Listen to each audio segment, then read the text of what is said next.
Hi everyone, तो I hope आप सभी अच्छे होंगे। तो चलिए आज हम आपको बताएंगे कि रीजनिंग का सिलेबस क्या है। ठीक है, जैसे बिहार एसएससी निकला है, एसएससी जीडी निकला है, मतलब जितने भी जनरल कंपटीशन का है यहाँ पर सारे चीज़ आ जाएंगे। ठीक है, यहाँ पर क्या हो जाएगा, आपको बिहार एसएससी हो या आपको जीडी हो, सारे चीज़ का यहाँ पर आपको क्या हो जाएगा, एक तरह से वही।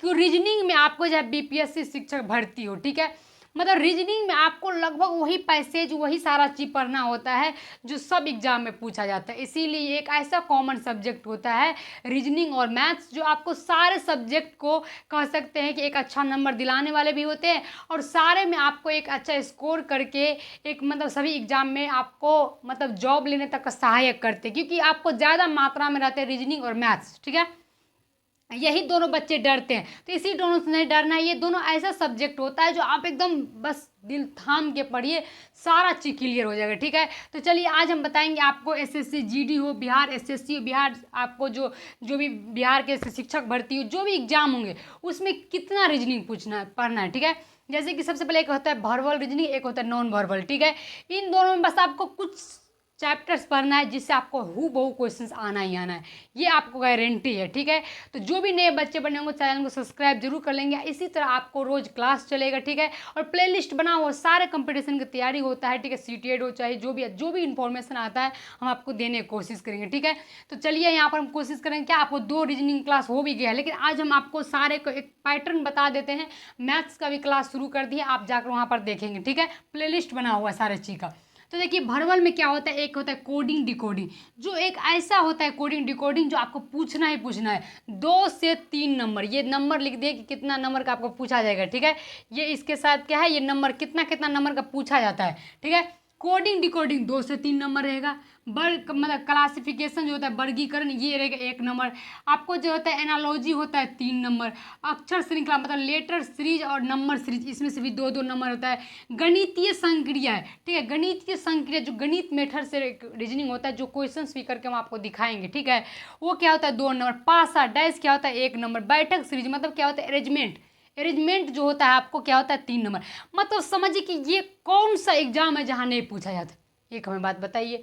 तो इसीलिए मैं आपसे ये कहना चाह रही कि सभी एग्जाम में ये सारे आपको जो होता है पूछा जाता है, और अच्छे मात्रा में पूछा जाता है। एसएससी जीडी में 2 से 3 बार क्वेश्चन, 2-3 क्वेश्चन आएगा, और कितनों बार 150-200 बार क्वेश्चन आ चुका है। ठीक है, ये आपको 1 नंबर एसएससी जीडी में, बिहार एसएससी में मतलब पूछा ही जाएगा। ठीक है, तो सब बिहार एसएससी में आप जानते हैं कि 50 नंबर का रीजनिंग का रोल रहता है। ठीक है, और एसएससी जीडी में 20 नंबर का। मतलब सोचिए 20 नंबर 50 नंबर, यही नहीं है, बच्चे तो 2-2 नंबर के लिए फेल होते हैं।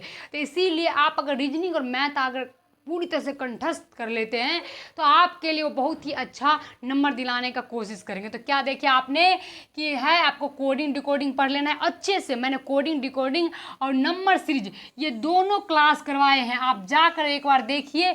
आपको नहीं समझ में आएगा तब आप हमें बोलिएगा। बेसिक से 0 से लेकर सिविल सर्विस तक हम लेकर गए, इस बीच में कोई भी एग्जाम होगा तो आप पास कर जाएंगे, ये 100% है। ठीक है, मैं जिस तरह से क्वेश्चन बताते हैं, अगर उससे भी नहीं पता है तो क्वेश्चन जब प्रैक्टिस चलेगा उसमें तो आप हु बहू कह तो रहे, हु बहू आप एक भी क्वेश्चन छोड़ के नहीं आएंगे।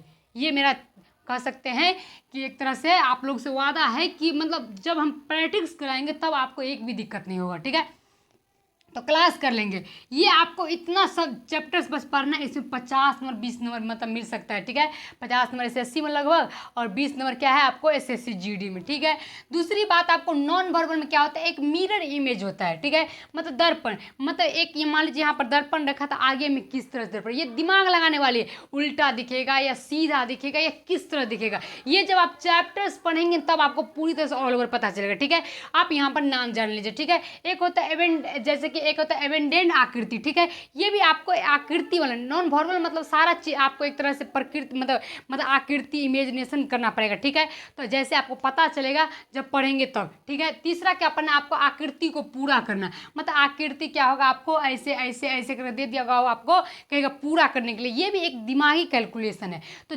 रीजनिंग का अर्थ ही होता है तार्किक। तो पहले जैसे सिलेबस जब जान लेंगे ना आप, तो आप समझिए कि आपके पास आधा नॉलेज आ गया। कभी भी कोई तैयारी करने जाए तो सबसे पहले उसका सिलेबस को ग्रहण करिए, ठीक है, कि हमें क्या पढ़ना है, कितना पढ़ना है, कहाँ से कितना नंबर पूछा जाएगा, ये इंपॉर्टेंस होता है, ठीक है। तो यही मैं आप लोग को बताने चाह रहे थे, ठीक है। तो देखिए यहाँ पर पेपर कटिंग, चौथा क्या है, पेपर कटिंग, बस इतना ही पढ़ना है आपको। हम बोल रहे इससे ज़्यादा नहीं पढ़ना है, इतना ही इंपॉर्टेंस पूछा जाता है। एक दो आज कहीं से अगर घिसक के आ भी गया तो उसके लिए टेंशन नहीं लेना है, हमें 20 के लिए टेंशन लेना है कि एक के लिए, तो हमें 20 के लिए टेंशन लेना है। इसीलिए पहले इतना कवर कर लेंगे, इसके बाद देखा जाएगा, एक्स्ट्रा आएगा तो उसको प्रैक्टिस में हम सॉल्व कर लेंगे। बस आपको इतना करना है, मैं बोल रही हूँ बस आपको इतना करना है, आपको 100% रिजल्ट की जो रीजनिंग में है उस वजह से नहीं छूटेगा, ठीक है।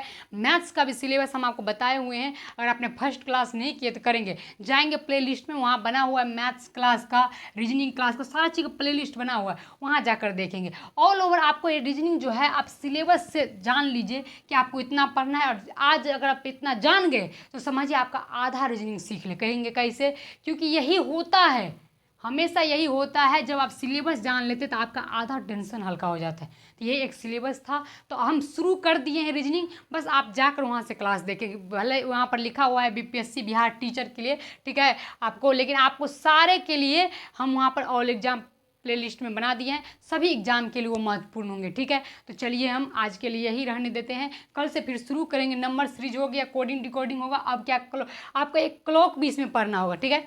एक ध्यान रखेंगे, क्लॉक वगैरह भी बहुत इंपॉर्टेंस होता है, क्लॉक भी पढ़ लेना है, ठीक है। एक क्लॉक भी जहाँ से क्वेश्चन आपको हर एग्जाम में तो नहीं, लेकिन एक क्वेश्चन आने का चांस रहता है, तो क्लॉक भी पढ़ना है, ठीक है, उसमें हम देख लेंगे।